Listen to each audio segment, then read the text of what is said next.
তুমি তোমার ছেলে নিয়ে কত গর্ব করো, মেয়ে নিয়ে কত গর্ব করো।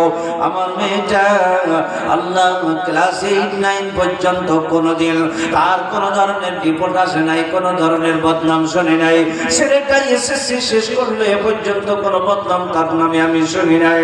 আল্লাহ এসএসসি শেষ করে কলেজে 2 মাস যেতে পারলো না, 2 মাস যেতে পারলো না, ছেলেটার চতুর্পাশ থেকে রিপোর্ট আসা শুরু করছে।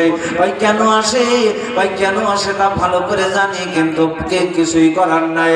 এবার যাই শোনো ভাই, তোমার ছেলেটার রিপোর্ট কেন আসছে? ওই পাড়ার উত্তর পাড়ার আরেকজনের নাম উল্লেখ করে দেবে, মনে করেন অমুকের ছোট ওই ছেলেটার তালে পড়ে আমার ভালো ছেলেটা বেতাল হয়ে গেছে।